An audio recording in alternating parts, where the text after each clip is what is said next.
Hi friends, ಇವತ್ತು ಆಂಧ್ರದಲ್ಲಿ ಬೇಸಿಗೆ ಬಂದರೆ ಫೇಮಸ್ ಆಗಿರುವಂಥ ಮಾವಿನಕಾಯಿ ಪಪ್ಪು ಹೇಗೆ ಮಾಡೋದು ಅಂತ ತೋರಿಸ್ಕೊಡ್ತೀನಿ ಬನ್ನಿ ಫ್ರೆಂಡ್ಸ್. ಅದಕ್ಕೆ ಬೇಕಾಗಿರೋ ಇಂಗ್ರೀಡಿಯೆಂಟ್ಸ್: 1 ಕಪ್ ಬೇಳೆ ನೀಟಾಗಿ ತೊಳೆದ್ಬಿಟ್ಟು ಹಾಕ್ಕೋಬೇಕು. ಅದಕ್ಕೆ ಒಂದು ಹಸಿ ಮಾವಿನಕಾಯಿ, ಹುಳಿ ಮಾವಿನಕಾಯಿ ಇರ್ತದಲ್ಲ, ಒಂದು ಅರ್ಧ ಮಾವಿನಕಾಯಿ ಕಟ್ ಮಾಡಿಬಿಟ್ಟು ಪೀಸ್ ಥರ ಮಾಡಿಬಿಟ್ಟು ಹಾಕ್ಬೇಕು. ಅದಕ್ಕೆ ಒಂದು 2 ಟಮಾಟೊ, ಒಂದು 7 ಮೆಣಸಿನ್ಕಾಯಿ, ಒಂದು ಮೀಡಿಯಮ್ ಸೈಜ್ ಆನಿಯನ್ನು, ಒಂದು ½ ಟೀ ಸ್ಪೂನ್ ಅರಿಶಿನ ಮತ್ತು 1 ಸ್ಪೂನ್ ಎಣ್ಣೆ, ಆಮೇಲೆ 1 ಕಪ್ಗೆ 3 ಕಪ್ ನೀರು ಆ್ಯಡ್ ಮಾಡಿಬಿಟ್ಟು ಲಿಡ್ ಕ್ಲೋಸ್ ಮಾಡಿಬಿಟ್ಟು ಒಂದು 5 ವಿಸಿಲ್ ಬರ್ಸ್ಬೇಕು.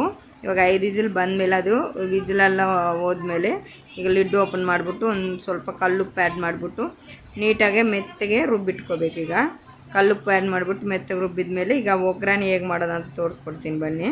ಇವಾಗ ಒಂದು ಸ್ವಲ್ಪ ಬಾಣಲಿ ಇಟ್ಬಿಟ್ಟು ಎಣ್ಣೆ ಹಾಕ್ಬಿಟ್ಟು ಎಣ್ಣೆ ಇಟ್ಬಿಟ್ಟು ಎಣ್ಣೆಗೆ ಸಾಸಿವೆ, ಜೀರಿಗೆ, ಬೆಳ್ಳುಳ್ಳಿ, ಒಣಮೆಣ್ಸಿನ್ಕಾಯಿ, ಬೆಳ್ಳುಳ್ಳಿ ಒಂದು 5 ಬೆಳ್ಳುಳ್ಳಿ ಜಜ್ಜಿಟ್ಕೋಬೇಕು. ಇವಾಗ ಒಂದು ಮೀಡಿಯಮ್ ಸೈಜ್ ಆನಿಯನ್ನು, ಕರಿಬೇವಿನ ಸೊಪ್ಪು ಇದೊಂದು ಸ್ವಲ್ಪ ಫ್ರೈ ಆದಮೇಲೆ ಈ ಮೀಡಿಯಮ್ ಸೈಜ್ ಆನಿಯನ್ ಹಾಕ್ಬಿಟ್ಟು ನೀಟಾಗಿ ಫ್ರೈ ಮಾಡಿಬಿಡ್ಬೇಕು.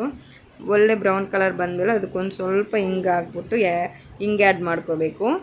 ಒಗ್ಗರಣೆ ಎಲ್ಲ ಚೆನ್ನಾಗಿ ಫ್ರೈ ಆದಮೇಲೆ ಈಗ ಮುಂಚೆ ನಾವು ರುಬ್ಬಿಟ್ಕೊಂಡಿದ್ದೀವಲ್ಲ ಮೆತ್ತಗೆ ಬೆಂದಿರೋ ಅಂಥ ಸಾಂಬಾರು, ಅದನ್ನೊಂದು ಸ್ವಲ್ಪ ಒಲೆ ಮೇಲೆ ಇಟ್ಬಿಟ್ಟು ಈ ಒಗ್ಗರಣೆ ಹಾಕ್ಬಿಟ್ಟು ನೀಟಾಗಿ ಕಲಿಸ್ಬಿಡ್ಬೇಕು.